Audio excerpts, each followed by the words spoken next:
Podría haberse llamado Gorostiaga, un típico apellido vasco, por solo decir alguno de los tantos apellidos que inundaron la Buenos Aires de fines del siglo XIX buscando ganarse la vida. Si hubiera sido así, los jugadores de campo de un equipo de fútbol hoy serían conocidos como defensores, delanteros y en el medio los Gorostiagas.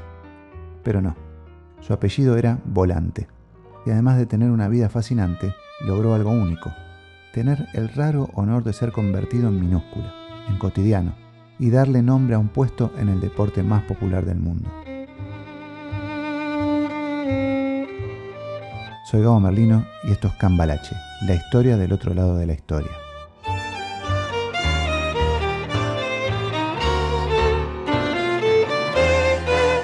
Suscríbete, dale me gusta y todo eso.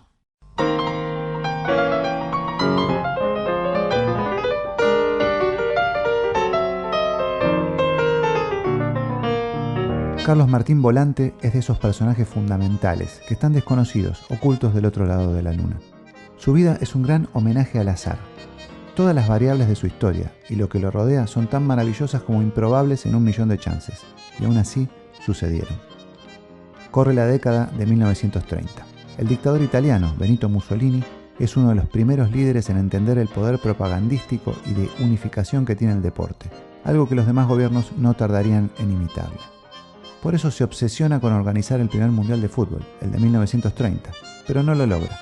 Uruguay le gana la partida. Los uruguayos además se consagran campeones, venciendo en la final a los argentinos. En Sudamérica parecían estar varios de los mejores jugadores del mundo en ese momento. Es más, la final de los Juegos Olímpicos 2 años atrás también había sido entre esas dos mismas selecciones, Argentina y Uruguay. Los fascistas italianos no claudican. Desde el mismo día de esa final comienzan con su plan B. No solo hacer lobby para organizar el próximo mundial en Italia, sino también para ganarlo, para demostrar el poder del pueblo italiano. Para eso comienzan con una oscura tarea de reclutamiento de jugadores no italianos, algunos de ellos para potenciar la liga local, otros para que, nacionalizados, aprovechando que muchos eran descendientes de inmigrantes italianos, integrasen su selección. Los espías italianos encargados de cumplir la misión son Marco Scaglia y Luciano Benetti, quienes tras la victoria uruguaya, en la que varios jugadores argentinos son abucheados por su propia hinchada, les ofrecen a estos últimos una gran suma de dinero a cambio de jugar al fútbol en y para Italia. La verdad es que me putean todos, así que me voy y me hago italiano. Fue así que en los años siguientes, la liga italiana se llenó de sudamericanos.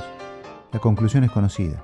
Italia pudo organizar el próximo mundial, el de 1934, y lo ganó en medio de robos arbitrales que lo favorecieron, amenazas del propio Mussolini a los rivales y con un equipo plagado de argentinos y hasta un brasileño.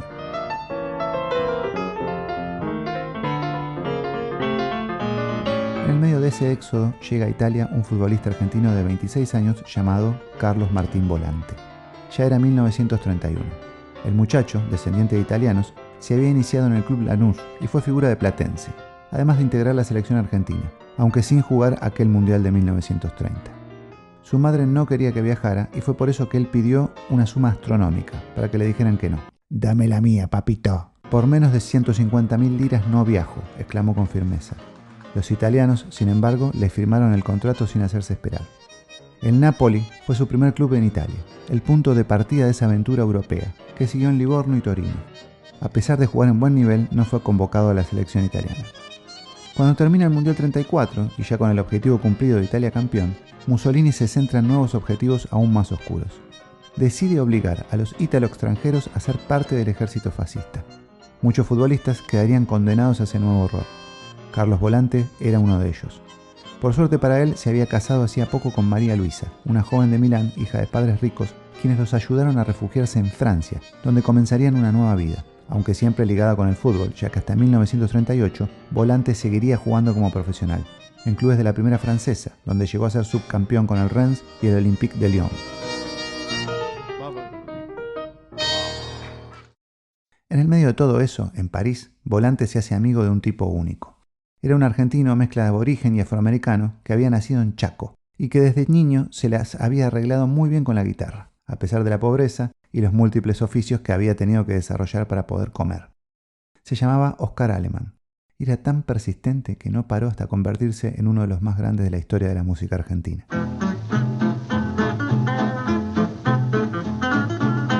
Tiene su podcast en este canal y te dejo el link con su historia en la caja de descripción de este video.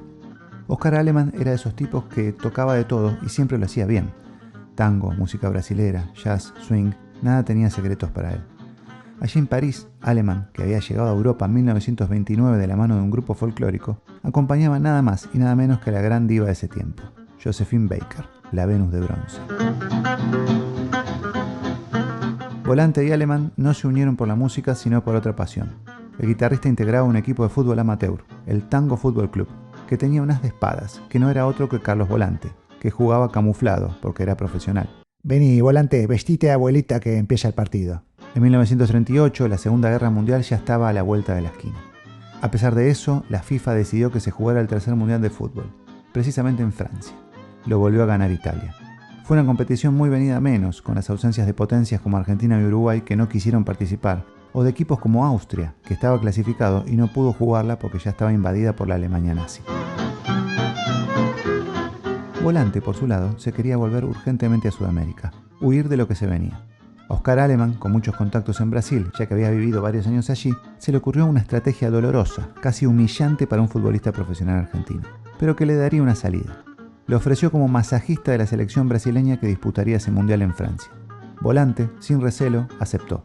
Y gracias a eso pudo escaparse con su familia cuando terminó el torneo, infiltrado entre la delegación brasilera. Recaló en ese país. Con 33 años, cualquier deportista está más cerca del adiós que del principio.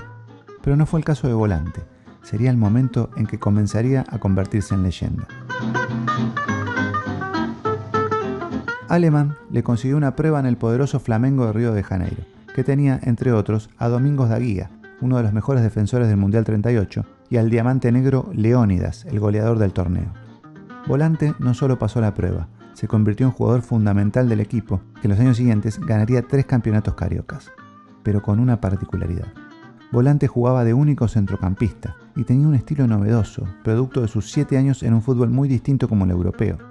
Pronto los otros entrenadores empezarían a querer imitarlo. El primero fue el técnico de un equipo rival, que le dijo a uno de sus dirigidos: «Hacé de volante, jugá donde juega él». Después otro que le pidió a su desconcertado pupilo: «Párate como volante». Y luego otro que, más taxativo, proclamó: «Jugá de volante». Así muy pronto, Carlos Volante y mediocampo se convirtieron en sinónimos, en una manera de pararse y moverse en un campo de fútbol. Al poco tiempo, Carlos Volante vio como su apellido se escribía con minúscula y como sustantivo. Ya él no era él, era un puesto en el deporte más hermoso del mundo.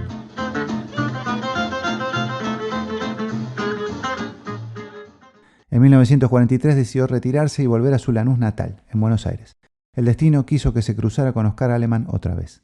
El músico, que había huido de Francia por la guerra, estaba viviendo cerca de su casa y trabajando muy bien en Argentina.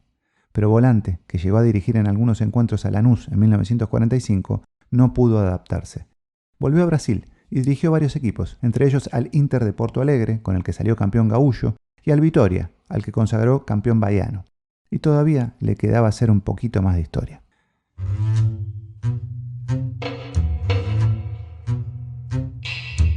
En 1959, la Confederación Brasilera de Fútbol decidió que era momento que se jugara un torneo nacional en ese país. Hasta entonces solo había torneos estaduales, interprovinciales. Se juntarían los mejores equipos de cada estado y jugarían una competición donde habría un solo campeón nacional. Es así que nace el famoso Brasileirao, que en ese momento se llamaba Taza Brasil. El Bahía era uno de los equipos que jugaría ese torneo. La tenía muy difícil, en un país que era campeón mundial y que estaba plagado de estrellas entre todos sus competidores. Sin embargo, el Bahía fue avanzando. Dejó atrás a uno y a otro, y contra todos los pronósticos llegó a la final. Pero eso era misión imposible. Lo esperaba nada más y nada menos que el Santos de Pelé, el mejor del mundo. Y encima, su entrenador, Ifigênio de Freitas, decide renunciar antes de la final por conflictos con el presidente del club. No aguanto más. Fue así que, con todo por perder, el Bahía llamó a un nuevo entrenador para la instancia decisiva. No era otro que Carlos Volante. Y él, que se había escapado tanto de los fascistas como de una guerra mundial, que había sido masajista de quienes al poco tiempo serían sus futuros compañeros, que había alimentado la fuerza en miles de desarraigos, no se asustó.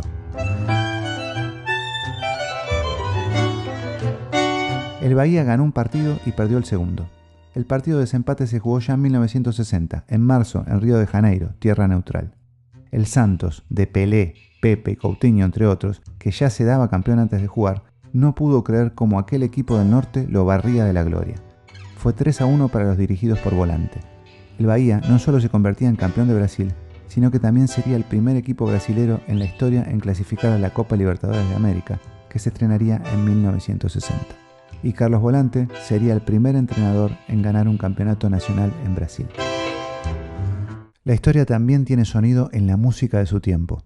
Yo no me voy a privar de pasar música en estos videos aunque me los desmoneticen. No le importa nada. Necesitamos comer. Me podés ayudar colaborando con un cafecito desde Argentina o con PayPal desde el resto del mundo para poder seguir realizando estos contenidos.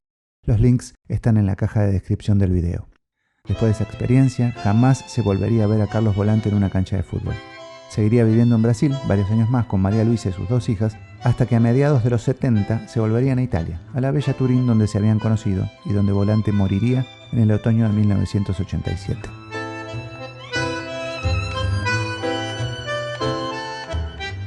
Todo parece ser parte de un gran caos, comandado por el antidios del azar. Si aquel dictador no se obsesionaba con el deporte como arma de poder, aquel futbolista argentino no hubiera caído en Europa. Si aquel músico venido casi de la selva no hubiera llegado de algún extraño modo a ser figura a 11.000 kilómetros de su patria, nadie hubiera podido rescatar al deportista y llevarlo a la tierra donde su nombre se convirtió en anónima leyenda de todo el continente. ¿Cuántas chances había que los destinos de Carlos y María Luisa, nacidos a más de 10.000 kilómetros de distancia, se cruzaran? ¿Cuántas chances había de que Carlos se escapara de servir al ejército italiano? ¿Cuántas chances había de que Carlos reinventara su carrera deportiva después de los 30 años de edad en Brasil? Si lo pensamos racionalmente, casi ninguna. Ni siquiera el diminuto universo cuántico, el reino de lo inentendible para la razón, hubiera podido marear a la lógica tantas veces. O quizás es al revés. Es acá, en nuestro mundo de árboles, abrazos y montañas, donde lo invisible, las alocadas partículas del todo, terminan de aprender el significado del desconcierto.